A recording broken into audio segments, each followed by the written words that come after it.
विद्यार्थी मित्रांनो नमस्कार. इयत्ता 8वीच्या मराठी भाग 3 मधील 11वा पाठ स्वामी विवेकानंदांची भारत यात्रा याचा स्वाध्याय आपण सोडवणार आहोत. तर सुरू करूया. पहिला प्रश्न आहे चौकटी पूर्ण करा. या ठिकाणी आपल्याला चौकट दिलेली आहे, त्याच्यामध्ये एक माहिती विचारलेली आहे आणि ती माहिती आपल्याला उत्तर चौकटींमध्ये भरायची आहे. तर पहिला उपप्रश्न आहे खेत्रीच्या महाराजांना स्वामीजींनी दिलेल्या उत्तराची वैशिष्ट्ये. खेत्रीच्या महाराजांना स्वामीजींनी जी उत्तरं दिली होती त्याची वैशिष्ट्ये काय आहेत ते आपल्याला इथे लिहायचे आहे. तर त्या उत्तराची वैशिष्ट्य होती की ते उत्तर तर्कशुद्ध होतं आणि दुसरं जे वैशिष्ट्य आहे ते आहे की ते उत्तर तर्कसंगत होतं. अशा प्रकारे ही दोन या उत्तराची वैशिष्ट्ये होती, ती आपण इथे चौकटीत मांडलेली आहे. प्रश्न दुसरा आहे वैशिष्ट्ये लिहा. श्रीपादशिला याची आपल्याला वैशिष्ट्ये लिहायची आहेत. तर श्रीपादशिलेची वैशिष्ट्ये अशी आहेत की किनाऱ्यापासून समुद्रात 1.5 फर्लांग आतमध्ये ही श्रीपादशिला आहे, त्यामुळे किनाऱ्यापासून समुद्रात 1.5 फर्लांग आत होती. दुसरं जे वैशिष्ट्य आहे श्रीपादशिलेचं ते आहे पाण्याच्या भरपूर वर होती. ही जी श्रीपादशिला आहे ती पाण्याच्या भरपूर वरती होती. अशा पद्धतीने या श्रीपादशिलेची ही दोन वैशिष्ट्ये आपण या ठिकाणी चौकटीमध्ये भरलेली आहेत. पुढे शार्क मासे. शार्क माशांच्या संदर्भातील आपल्याला माहिती लिहायची आहे.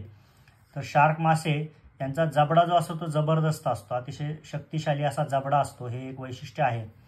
त्याचप्रमाणे दात जे असतात शार्क माशाचे ते हत्तीच्या सुळ्यांसारखे असतात. हे शार्क माशांचं दुसरं वैशिष्ट्य आपण या ठिकाणी लिहिलेलं आहे. पुढे पाहूया. प्रश्न तिसरा आहे हे केव्हा घडेल ते लिहा. परिच्छेद वाचल्यानंतर तो लक्षात राहील.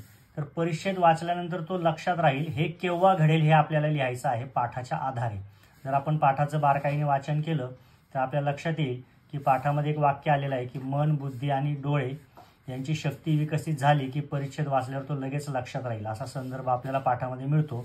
त्यामुळे परिच्छेद वाचल्यानंतर तो लक्षात राहील हे केव्हा घडेल, तर मन, बुद्धी व डोके यांची शक्ती विकसित केल्यावर, असं याचं उत्तर असणार आहे. पुढे आहे माणसाची अंतस्थ चेतना फुलेल. तर याचा सुद्धा पाठामध्ये संदर्भ आलेला आहे. विरोध व प्रतिकूलता असल्यावर माणसाची अंतस्थ चेतना फुलेल. अशा प्रकारे इथं आपण याचं उत्तर लिहिलेलं आहे. जेव्हा स्वामीजींना त्या श्रीपादशिलेवर जायचं होतं आणि त्यांना विरोध व प्रतिकूलता निर्माण झाली तेव्हा त्यांची चेतना फुलली व ते त्या विरोधात त्यांनी स्वतः पाण्यामध्ये उडी मारून पोहत ते तिथपर्यंत गेले. या संदर्भाने याचं उत्तर येईल माणसाची अंतस्थ चेतना विरोध व प्रतिकूलता असल्यावर फुलते. पुढे प्रश्न चौथा आहे परिणाम लिहा. इथे आपल्याला एक घटना दिलेली आहे आणि तिचे परिणाम लिहायचे आहेत. तर पहिल्यांदा दिलेलं आहे स्वामीजींनी ग्रंथपालाला आव्हान दिले. तर स्वामीजींनी ग्रंथपालाला आव्हान दिले याचा परिणाम काय झाला हे आपल्याला लिहायचं आहे. तर त्याचा परिणाम बघा, स्वामी किती प्रामाणिक आहेत हे ग्रंथपालांनी तपासायचं ठरवलं. हे आव्हान दिलेलं असल्यामुळं स्वामी किती प्रामाणिक आहेत हे ग्रंथपालांनी तपासायचं ठरवलं, हा त्याचा परिणाम झाला, तो आपण या ठिकाणी लिहिलेला आहे. पुढे आहे नावाड्यांनी पैशाशिवाय स्वामीजींना नावेतून न्यायचे नाकारले. मग याचा परिणाम काय झाला, तर स्वामीजींनी पोहत जाण्यासाठी समुद्रात उडी घेतली. हा या दिलेल्या घटनेचा परिणाम आपण लिहिलेला आहे. पुढे पाचवा जो प्रश्न आहे तुमचे मत लिहा असा आहे. या प्रकारच्या प्रश्नामध्ये आपल्याला आपलं मत लिहायचं असतं, त्यामुळे अशा प्रकारच्या प्रश्नाचं एकमेव उत्तर नसतं, ते प्रत्येकाचं वेगवेगळं असू शकतं. तर ग्रंथपालाने स्वामीजींच्या शिष्याजवळ त्यांच्या ग्रंथ वाचनाबद्दल व्यक्त केलेले मत हे आपण पाठामध्ये पाहिलेलं आहे. तर त्या मताविषयी आपलं मत काय आहे ते आपण इथे लिहायचं आहे. इथे एक नमुना मी लिहिलेला आहे. ग्रंथपालाला स्वामींबद्दल शंका आली होती. वाचनाचा इतका प्रचंड वेग असलेला माणूस ग्रंथपालाने पूर्वी पाहिला नव्हता. स्वामींनी दिवसाला 1 खंड याप्रमाणे 3 दिवसात 3 खंड वाचून परत केले. हे 3 खंड स्वामींनी वाचले असतील यावर ग्रंथपालाचा विश्वास बसला नाही. काही वाचक आपल्याला वाचन वेड आहे असा आभास निर्माण करतात आणि छाप पाडायचा प्रयत्न करतात. ग्रंथपालाला स्वामीजींबाबत असाच समज झाला होता, असे त्याने स्वामीजींच्या शिष्याजवळ त्यांच्या ग्रंथ वाचनाबद्दल व्यक्त केलेल्या मतामधून जाणवते. अशा प्रकारे आपलं मत आपण या ठिकाणी मांडू शकतो. यापेक्षा वेगळं उत्तरही आपण लिहू शकतो. पुढे पैसे घेतल्याशिवाय स्वामीजींना श्रीपाद शिलेवर न नेणाऱ्या नावाड्यांबद्दल तुमचे मत. आता नावाड्यांनी पैसे न घेता स्वामीजींना श्रीपाद शिलेवर नेण्यास मनाई केली, नकार दिला, त्याविषयी आपलं मत काय आहे हे आपल्याला इथे मांडायचं आहे. तर इथे आपण एक नमुना मत मांडलेलं आहे. नावाडी पैसे घेतल्याशिवाय स्वामीजींना श्रीपाद शिलेवर नेण्यास तयार नव्हते.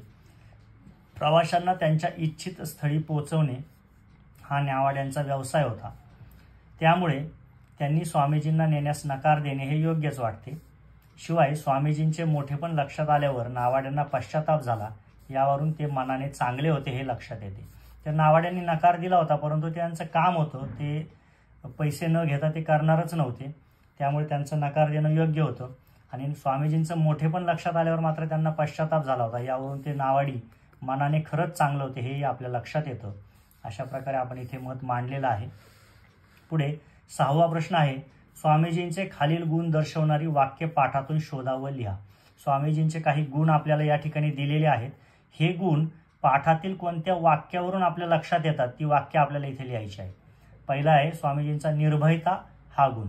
आता कोणत्या वाक्यांमधून स्वामीजींची निर्भयता आपल्या लक्षात येते अशी वाक्य आपल्याला शोधायची आहेत. तर ती वाक्य आहेत, स्वामी विवेकानंदांनी एकदम त्या सागरामध्ये उडी मारली. साहजिकच आहे, एकदम सागरामध्ये उडी मारणं हे निर्भयता दर्शवणारं आहे, त्यामुळे हे वाक्य येईल. त्याचबरोबर मी आता 2-3 दिवस इथेच राहणार आहे. अशा अवघड ठिकाणी ते 2-3 दिवस एकटे राहणार होते, यातून सुद्धा स्वामीजींची निर्भयता लक्षात येते, त्यामुळे हे वाक्य येईल. रात्री एकटे, सोबतीला कोणी नाही. त्या रात्री ते एकटे राहणार होते, सोबतीला कोणीही नव्हतं, या वाक्यामधून सुद्धा स्वामीजींची निर्भयता आपल्या लक्षात येते. पुढे 3 दिवस नुसते थांबले नाहीत, ते ध्यानस्थ बसले. तर त्या ठिकाणी स्वामीजी 3 दिवस नुसते थांबले नाही तर ते ध्यान करत होते, म्हणजे त्यांच्यामध्ये किती निर्भयता होती हे आपल्याला या वाक्यामधून सुद्धा दिसून येतं. दुसरा गुण आहे मनाची एकाग्रता. आता स्वामीजींची मनाची एकाग्रता दर्शवणारे आपल्याला वाक्य शोधायचे आहेत. पहिलं वाक्य आहे ते रोज एक खंड वाचायचे. रोज एक खंड वाचण्यासाठी मोठ्या प्रमाणात आपल्याला एकाग्रता असणं आवश्यक आहे, तेव्हाच आपण खूप वेळ वाचन करू शकतो. त्यामुळे या वाक्यामधून आपल्याला त्यांच्या मनाची एकाग्रता लक्षात येते. त्याचप्रमाणे मी माझे मन कुठेही एकाग्र करू शकतो. स्वामीजी म्हणतात मी माझे मन कुठेही एकाग्र करू शकतो, या वाक्यामधून सुद्धा त्यांच्या मनाची एकाग्रता आपल्या लक्षात येते. पुढे मी जे वाचतो त्यावर मन केंद्रित केल्यामुळे माझ्या ते लक्षात राहते. जे ते वाचन करत असत त्यावर त्यांचं मन पूर्णपणे केंद्रित असायचं, त्यामुळे संपूर्ण त्यांच्या लक्षात राहायचं. या वाक्यामधून सुद्धा त्यांच्या मनाची एकाग्रता आपल्याला दिसते. पुढे आहे दृढनिश्चय. स्वामी विवेकानंदांनी हिमालयापासून भ्रमण केले. त्यांनी मोठ्या प्रमाणामध्ये भारतामध्ये भ्रमण केलं. त्या काळी प्रवासाच्या एवढ्या सुविधा नसताना सुद्धा यातून त्यांचा दृढनिश्चय दिसून येतो. ते रोज एक खंड वाचायचे. रोज एक खंड वाचणं यासाठी सुद्धा खूप मोठा दृढनिश्चय असणं गरजेचं आहे, त्यामुळे या वाक्यातून सुद्धा त्यांचा दृढनिश्चय दिसून येतो. पुढे आहे देशप्रेम. देशप्रेमाविषयी आलेली काही वाक्य आहेत. ज्या देशाची सेवा करायची आहे, ज्या समाजाची सेवा करायची आहे, तो देश तो समाज एकदा डोळ्याखालून घालावा असं स्वामीजींना वाटतं. यातूनच त्यांचं देशप्रेम आपल्या लक्षात येतं. पुढे आहे वाचनप्रेम. तर वाचनप्रेम दर्शवणारी काही वाक्य पाठात आलेली आहेत. ती आहेत, इंग्रजी ग्रंथांचे खंडच्या खंड वाचत असत. तर स्वामीजी इंग्रजी ग्रंथांचे सुद्धा खंडच्या खंड वाचत असत, यातून त्यांचे वाचनप्रेम दिसून येते. त्याचप्रमाणे ते रोज एक खंड वाचायचे.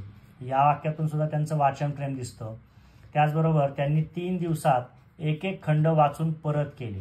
यावरून सुद्धा त्यांचं प्रचंड वाचनप्रेम आपल्या लक्षात येतं. तर अशा प्रकारे आपण स्वामीजींचे विशिष्ट गुण आणि त्या गुणांना दर्शवणारी पाठातील वाक्य एकत्र करून लिहिली. पुढील प्रश्न आहे, तुमचा अनुभव लिहा. काम करत असताना एखादे संकट आले की माणूस जागरूक राहून काम करू लागतो, याविषयी तुमचा अनुभव. तर आपल्यालाही आपल्या जीवनामध्ये जर असा काही अनुभव आलेला असेल तर तो आपल्याला इथे मांडायचा आहे. इथे मी एक अनुभव मांडलेला आहे. तुम्ही तुमच्या पद्धतीने यात वेगळा अनुभव सुद्धा मांडू शकता. उदाहरण म्हणून हा अनुभव आपण पाहूया. मागील वर्षी परीक्षा सुरू होती. त्या दरम्यान एका पेपरला पोहोचण्यास अर्धा तास उशीर झाला होता. माझी नेहमीची बस चुकली होती. मी परीक्षा हॉलमध्ये पोहोचलो तेव्हा परीक्षा सुरू होऊन अर्धा तास झाला होता.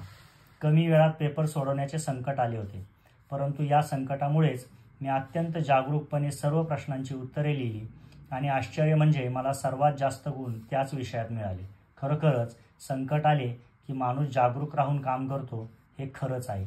अशा पद्धतीचा अनुभव इथे आपण मांडलेला आहे. संकट आलं होतं, अर्धा तास परीक्षेला उशीर झाला होता, परंतु त्या संकटामुळेच जागरूकतेत वाढ होऊन अतिशय व्यवस्थित पेपर सोडवला गेला असा अनुभव आपण या ठिकाणी इथे मांडलेला आहे. तुम्ही तुमचा अनुभव या ठिकाणी मांडू शकता. पुढे प्रश्न आहे, प्रश्न 8वा. खालील 2 प्रसंगातील फरक स्पष्ट करा. स्वामीजींच्या समुद्रात उडी मारण्याबाबतचे नावाड्यांचे विचार. उडी मारण्यापूर्वी आणि उडी मारण्यानंतर काय फरक पडला ते आपल्याला लिहायचं आहे. तर उडी मारण्यापूर्वी जे नावाडी होते ते स्वामीजींबद्दल काय विचार करत असतील. होडीतून माणसांची वाहतूक करणे हा आपल्या पोटापाण्याचा व्यवसाय आहे. मग आपण स्वामीजींना फुकटात न्यायला नको असा विचार सर्व नावाडी स्वामीजींनी समुद्रात उडी मारण्यापूर्वी करत असतील, परंतु उडी मारल्यानंतर मात्र त्यांचे विचार बदलले असतील आणि ते आता असा विचार करत असतील, स्वामीजींनी उडी मारल्यानंतर नावाडी घाबरले. त्यांच्या मनात आले, या माणसाच्या वाटेत काही संकट आले तर, किंवा पोहताना त्यांचा दम संपला तर. अशा पद्धतीने त्यांच्या विचारामध्ये जो बदल झाला तो आपण इथे मांडलेला आहे. पुढे खेळू या शब्दांशी या विभागामधील प्रश्न पाहूया. निर्भयपासून निर्भयता हे भाववाचक नाम तयार होते. त्याप्रमाणे ता, त्व, आळू, पणा हे शब्द प्रत्यय लावून तयार झालेली भाववाचक नामे खालील तक्त्यात लिहा. तर इथे आपल्याला निर्भयपासून निर्भयता तयार झालेला आहे. ता हा प्रत्यय लागला आणि भाववाचक नाम तयार झालं. तर दरवेळी ता हाच प्रत्यय लागतो असं काही नाही, तर काही वेळेस त्व, आळू, पणा हे प्रत्यय सुद्धा शब्दांना जोडले जातात आणि नवीन शब्द तयार होतो, भाववाचक नाम तयार होतं. ते आपल्याला पाहायचं आहे. आता ता लागून तयार होणारी भाववाचक नामं पाहूया. सुंदरला जर ता लागला तर सुंदरता, वीरता, कटुता हा ता प्रत्यय जोडून तयार झालेली भाववाचक नामं आहेत. त्व हा प्रत्यय लागून सुद्धा भाववाचक नामं तयार होतात. ती आहेत कर्तृत्व, नेतृत्व आणि वक्तृत्व. त्याचप्रमाणे आळू हा प्रत्यय लागून सुद्धा भाववाचक नामे तयार होतात. दया शब्दाला जर आळू शब्द प्रत्यय लागला तर दयाळू अशा प्रकारचं भाववाचक नाम तयार होतं. कृपाळू, कृपाला आळू लागून कृपाळू हे भाववाचक नाम तयार होतं. स्वप्न या शब्दाला आळू हा प्रत्यय लागून स्वप्नाळू हे भाववाचक नाम तयार होतं. त्याचप्रमाणे पणा हा सुद्धा प्रत्यय लागून बरीचशी भाववाचक नामं तयार होतात. त्यातील काही आपण इथे लिहिलेली आहेत. प्रेमळपणा, लबाडपणा, वेडेपणा अशा प्रकारे विशिष्ट प्रत्यय लागून तयार होणारी भाववाचक नामं आपण इथे या सारणीमध्ये लिहिलेली आहेत. पुढे पाहूया. खालील वाक्यातील अधोरेखित शब्दांचे विरुद्धार्थी शब्द लिहून अर्थ न बदलता वाक्य पूर्ण करा. या ठिकाणी आपल्याला एक वाक्य दिलेलं आहे आणि काही शब्दांना अधोरेखन केलेलं आहे. इथे आपल्याला अधोरेखित शब्दाचा विरुद्धार्थ शब्द वापरायचा आहे, हे लक्षात घ्या. परंतु वाक्याचा अर्थ बदलायला नको, हे सुद्धा लक्षात ठेवायचं आहे. तर पहिलं पाहूया. सर्वांनी बेसावध राहून काम करू नये. तर आपल्याला बेसावधऐवजी याचा विरुद्धार्थी शब्द येणार आहे सावध. तो वाक्यात आला पाहिजे, परंतु अर्थ हाच राहिला पाहिजे. तेव्हा सर्वांनी बेसावध राहून काम करू नये याचं रूपांतर होईल सर्वांनी सावध राहून काम करावे. जर आपण ही दोन्ही वाक्य पाहिली तर यांचा अर्थ एकच आहे. इथे सुद्धा सावध राहून काम करावं असाच अर्थ आहे, इथे सुद्धा सावध राहून काम करावे असाच अर्थ आहे. फक्त इथे आपण बेसावधचा वापर केलेला आहे आणि त्याचा विरुद्धार्थी शब्द सावध इथे वापरलेला आहे. हे करत असताना आपल्याला काय करायला लागतं, तर दिलेल्या वाक्यामध्ये जर नकार असेल तर तो काढावा लागतो, कारण आपण इथे विरुद्धार्थी शब्द घेत आहोत. त्यामुळे इथे नकार काढावा लागतो. इथे नये हा नकारात्मक शब्द होता, तो इथे आपण काढलेला आहे आणि अधोरेखित शब्दाचा विरुद्धार्थी शब्द आपण उत्तरामध्ये वापरलेला आहे. पुढे गाडी वेगाने चालवू नये. या ठिकाणी वेगाने याला अधोरेखन आहे, तर वेगाने याचा विरुद्धार्थी शब्द होईल हळू. त्यामुळे आणि आपल्याला नकार काढावा लागेल, अर्थ बदलायचा नाही. त्यामुळे तर इथे गाडी हळू चालवावी अशा प्रकारे आपल्याला याचं रूपांतर करता येईल. इथे लक्षात घ्या, जर आपण नकारात्मक शब्द काढला नाही तर इथे होईल गाडी हळू चालवू नये, म्हणजे अर्थ बदलेल. इथे आहे गाडी वेगाने चालवू नये, इथे होईल गाडी हळू चालवू नये. तर अर्थ बदलू नये यासाठी आपल्याला इथला नकार काढावा लागेल, तेव्हाच आपला अर्थ बदलणार नाही. पुढे तिसरा आहे शिळे अन्न खाऊ नये. आता शिळेला अधोरेखन आहे, त्याचा विरुद्धार्थी शब्द येतो ताजे. त्यामुळे ताजे अन्न खावे नकार काढलेला आहे आपण, अर्थ तोच राहिलेला आहे. शिळे अन्न खाऊ नये म्हणजेच ताजे अन्न खावे. कोणीही कार्यक्रमास अनुपस्थित राहू नये. या ठिकाणी अनुपस्थितच्या विरुद्धार्थी आहे उपस्थित, तेव्हा सर्वांनी कार्यक्रमास उपस्थित राहावे असे याचं रूपांतर होईल. या ठिकाणी आपण नकार काढलेला आहे आणि कोणीही ऐवजी सर्वांनी घेतलेला आहे, त्यामुळे आपला अर्थ बदललेला नाही. जॉन अप्रामाणिक मुलगा नाही। या ठिकाणी आपल्याला अप्रामाणिकला अधोरेखन आहे, त्याचा विरुद्धार्थी शब्द येतो प्रामाणिक, तेव्हा येईल जॉन प्रामाणिक मुलगा आहे, नाहीचा आपण आहे केलेला आहे। अशा पद्धतीने इथे आपण विरुद्धार्थी शब्द वापरून आणि वाक्याचा अर्थ न बदलता इथे वाक्य पूर्ण केलेले आहे।